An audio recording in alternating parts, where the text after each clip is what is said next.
दोस्तों सभी को नमस्कार। एक नए सेशन के अंदर मैं दोस्तों फिर आपके लिए कुछ क्वेश्चन लेके आया हूं और ये वो क्वेश्चन है जो आज के इंटरव्यू में हमारे साथियों से पूछे गए हैं। किसी का इंटरव्यू देने के लिए जाओगे, आगे चलकर मैथ्स है, हिस्ट्री है, इंग्लिश है, जो भी इंटरव्यू आएंगे हो सकता है कि ये क्वेश्चन आपसे भी पूछे जाएं। तो दोस्तों मैं डेली आप लोगों के लिए इस तरह के सेशन लेके आता हूं ताकि आप लोगों का मैं अच्छे ढंग से मार्गदर्शन कर सकूं और आप इंटरव्यू के अंदर बेहतर प्रयास करो और अच्छे अंक लेके आओ और आपका सिलेक्शन हो। तो दोस्तों यदि आप हमारे सेशन के अंदर नए हो तो आप हमारे चैनल को लाइक कर लीजिए, इसको सब्सक्राइब कीजिए और दूसरे साथियों को भी इसके बारे में बताइए। तो दोस्तों आज मैं ये 3 क्वेश्चन आपके साथ डिस्कस करने वाला हूँ। आप टीचर बनने जा रहे हो दोस्तों, आप पीजीटी के इंटरव्यू के लिए गए हो, तो आप क्लास 2 पीजीटी टीचर बनने जा रहे हो। तो आपसे क्वेश्चन किया गया आपकी टीचिंग फिलोसफी क्या है, यानी आपका टीचिंग के प्रति दृष्टिकोण क्या है, आपके जीवन का लक्ष्य क्या है, आप शिक्षक ही को बनना चाहते हैं, किसी और पेशे में भी जा सकते थे। तो दोस्तों यही क्वेश्चन यदि आप लोगों से किए जाएं तो इनका आंसर आप कैसे दोगे? ठीक है, तो इनके बारे में आपने अपने आप को इस तरह से तैयार करना है। जब हम दोस्तों दर्शन की बात करें यानी फिलोसफी की बात करें, तो फिलोसफी क्या होती है कि किसी चीज के प्रति हमारा नजरिया क्या है, हमारा दृष्टिकोण क्या है, उसके प्रति हमें हमारी सोच क्या है, उसको हम दर्शन कहते हैं। यदि शिक्षा की बात की जाए, शिक्षण की बात की जाए, तो इसके प्रति आपका नजरिया क्या है, ये क्वेश्चन यदि आपके सामने आता है तो आपने अपने आप को इस तरह से तैयार करना है। एक शिक्षक की सोच, एक शिक्षक की सोच, दृष्टिकोण और मूल्यों का प्रतिबिंब होता है जो यह तय करता है कि वह शिक्षा प्रदान करने के लिए कौन से तरीके अपनाता है। मेरा शिक्षण दर्शन निम्नलिखित सिद्धांतों पर आधारित है, यानी शिक्षण दर्शन के लिए जो सिद्धांत हैं वो क्या होंगे आपके, तो इनके बारे में आप बताओगे कि जी मेरा जो शिक्षण दर्शन है ना, तो वो इन सिद्धांतों पर आधारित है, मैं इन इन चीजों को फॉलो करूंगा और मैं इन इन चीजों को मानूंगा। शिक्षण के प्रति मेरे नजरिए को आगे बढ़ाने का जो काम करेंगे मेरे ये सिद्धांत काम करेंगे। और ये सिद्धांत कौन कौन से हैं? एक तो दोस्तों क्योंकि हमारा जो टीचिंग लर्निंग प्रोसेस है उसके अंदर मेन बिंदु क्या है, वो बच्चा है, हम बच्चे को पढ़ा रहे हैं, विद्यार्थी हमारे लिए सब कुछ है। तो सबसे पहले हमारी मेरी जो अप्रोच होनी चाहिए, मेरा वो चाइल्ड सेंटर्ड अप्रोच होगी, क्योंकि मैं सब कुछ जो भी चीजें करूंगा उसके अंदर मैं छात्र को देख के करूंगा। तो स्टूडेंट सेंटर्ड लर्निंग, शिक्षा का उद्देश्य विद्यार्थियों को सिर्फ जानकारी देना नहीं बल्कि उनकी सोच ने समझने और समाधान निकालने की क्षमता का विकास करना है। मैं बच्चे पर मेन फोकस करूंगा और उसको इस योग्य बनाऊंगा, समस्याओं को हल करने की क्षमता उसके अंदर उत्पन्न हो। दूसरा, व्यक्तिगत विकास पर ध्यान।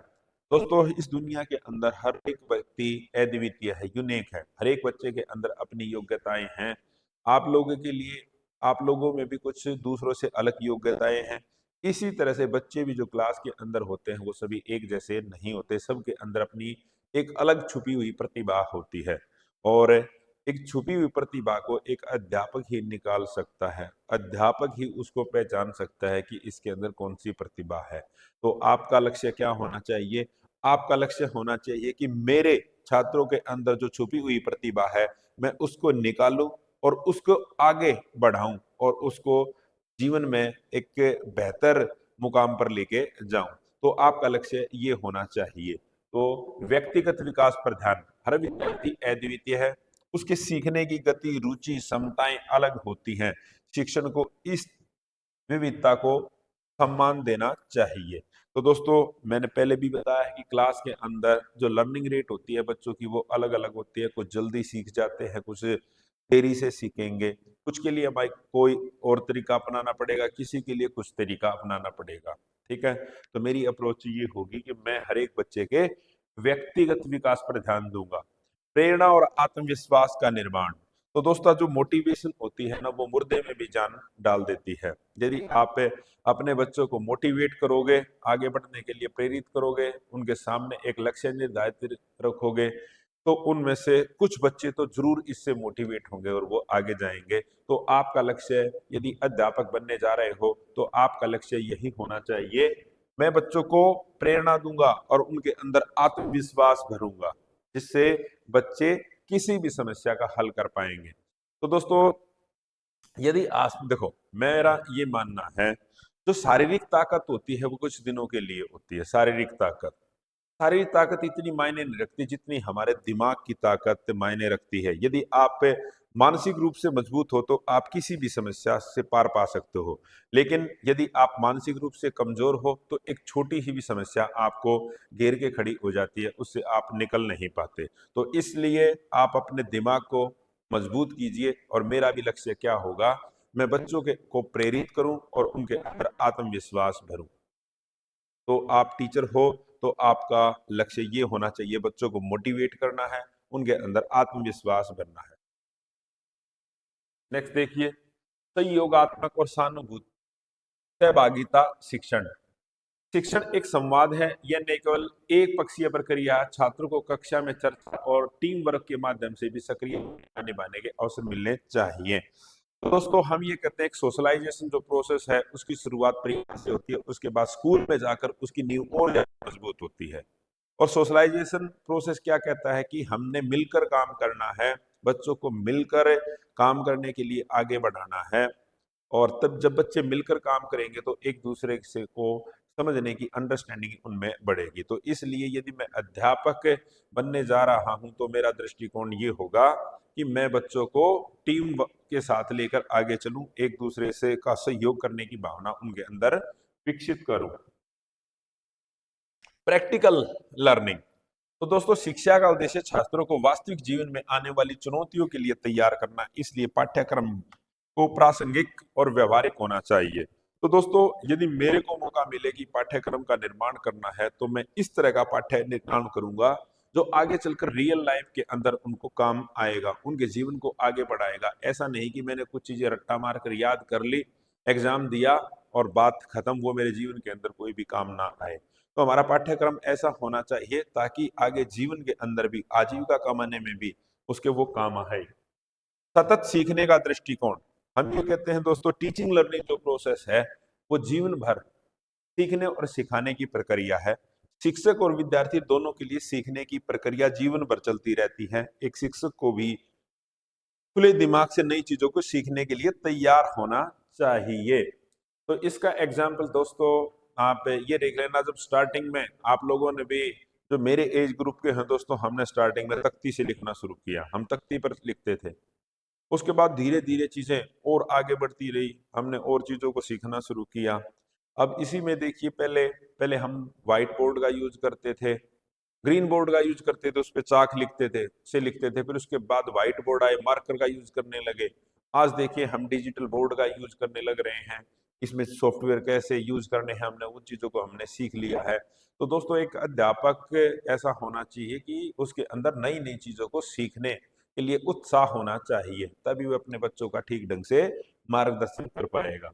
इसके बाद देखिए, अगला क्वेश्चन ये है कि आप शिक्षक ही क्यों बनना चाहते हो। ये क्वेश्चन पूछा गया कि आप शिक्षक ही क्यों बनना चाहते हो। दोस्तों, मेरा तो ये मानना है कि जो शिक्षक बनता है वो एक भगवान की उस पर एक अलग से ही कृपा होती है। उसको भगवान एक मौका देता है कि पूरी लाइफ आप बच्चों को सिखाओगे, आपने के अंदर जो है वो बच्चों को सिखाओगे, पूरी लाइफ आप सीखते रहोगे। तो दोस्तों, लक्की ही आदमी होते हैं। भगवान ने, आप भगवान का शुक्रिया कीजिए कि आपको भगवान ने शिक्षक बनाया है। आप औरों से, यदि आपको शिक्षक बना दिया है भगवान ने, तो आपको एक भीड़ से निकलकर आगे बढ़ा दिया है। ठीक है, तो भगवान का शुक्रिया मनाइए कि आपको भगवान ने शिक्षक बनाया है। और हमारी भी ये जिम्मेदारी होनी चाहिए कि इस भूमिका को हम अच्छी तरह से, जो भगवान ने हमारे को ये एक मंच पे एक रोल, एक अभिनय करने का मौका दिया है, तो शिक्षक के रूप में हमारे को भगवान ने एक जो अभिनय करने का एक मौका दिया है, उस अभिनय में हम पूरी तरह से मतलब अच्छा साबित हो, एक अच्छे एक्टर कहलाएं इसमें। एक जैसे अच्छा एक्टर होता है ना, उसी तरह से इस अभिनय में भी हमारे को अच्छा प्रदर्शन करना पड़ेगा। ठीक है। तो उसके बाद आप ये देखिए, शिक्षक बनना मेरे लिए एक है। इसके चुनने के पीछे कारण क्या है, पहले भी डिस्कस कर चुके हैं दोस्तों। जो शिक्षक बनेगा वो पूरे जीवन के अंदर अपने ज्ञान को साझा करता रहेगा। मुझे हमेशा से ही शिक्षा और सीखने की प्रक्रिया से गहरा लगाव है। शिक्षक बनकर मैं केवल अपने ज्ञान को साझा कर सकता हूं, बल्कि विद्यार्थियों को भी नई नई चीजें सीखने के लिए प्रेरित कर सकता हूं। ठीक है। और दोस्तों, एक शिक्षक ही होता है, एक दोस्तों जो शिक्षक होगा वो भविष्य के लिए नागरिक तैयार करेगा। हम आज के जो विद्यार्थी हैं वो कल के नागरिक हैं। तो भविष्य के जो नागरिक तैयार करने का एक भगवान ने जो मौका किसको दिया है, वो एक शिक्षक को दिया है। एक शिक्षक का काम केवल पढ़ाना ही होता, बल्कि समाज में भविष्य निर्माताओं को गढ़ना भी है। जितने अच्छे उसके विद्यार्थी होंगे उतने ही अच्छे आगे चलकर नागरिक होंगे देश के। जितने अच्छे विद्यार्थी होंगे उतने अच्छे ही नागरिक होंगे। जितने अच्छे नागरिक होंगे उतना ही देश आगे बढ़ेगा। तो एक शिक्षक पर बड़ी भारी जिम्मेदारी होती है। अब वो देख लेना आपने वो जिम्मेदारी जिम्मेदारी किस तरह से निभानी है। उसके बाद सीखना और सिखाने का आनंद। शिक्षण एक ऐसा क्षेत्र है जहां मैं हर दिन कुछ नया सीखूंगा, विद्यार्थियों से बात होऊंगा, समस्याओं को साझा करेंगे, नई नई शिक्षण तकनीक को अपनाना मुझे उत्साहित करता है। तो दोस्तों आप ये देखना, और बाकी आप में बैंक में काम करते हो, कहीं और काम करते हो, ऑफिस में काम करते हो, तकरीबन वही चीजें, कागज आए वही साइन किए, वही चीजें चीजें लगभग एक जैसी चलती रहती हैं। लेकिन जो टीचिंग लर्निंग जो प्रोसेस है ना, उसमें हर दिन आप कुछ ना कुछ नई चीजें सीखते रहते हैं। बच्चों की कुछ नई नई समस्याएं होती हैं, उनका समाधान करते हो। मानवीय संबंध और प्रेरणा। शिक्षक और विद्यार्थियों का रिश्ता बहुत ही खास होता है। एक शिक्षक के रूप में मैं न केवल छात्रों का मार्गदर्शन कर सकता हूं, बल्कि उनके जीवन में प्रेरणा का स्रोत भी बन सकता हूं। आप बच्चों के लिए भी एक रोल मॉडल बन सकते हो। यदि आप शिक्षक के तौर पर नियुक्त हो और अपनी भूमिका अच्छी तरह से निभा रहे हैं, तो आप बच्चों के लिए एक रोल मॉडल बन सकते हैं। बच्चे भी आपकी तरह बनना पसंद करेंगे। वो भी चाहेंगे कि मैं भी एक शिक्षक बनूं, मैं भी ज्ञान का आगे चलकर प्रसार और प्रचार करूं। तो ये अब आप पे डिपेंड करता है कि आप अपने इस पेशे के प्रति कितने ईमानदारी दिखाओगे।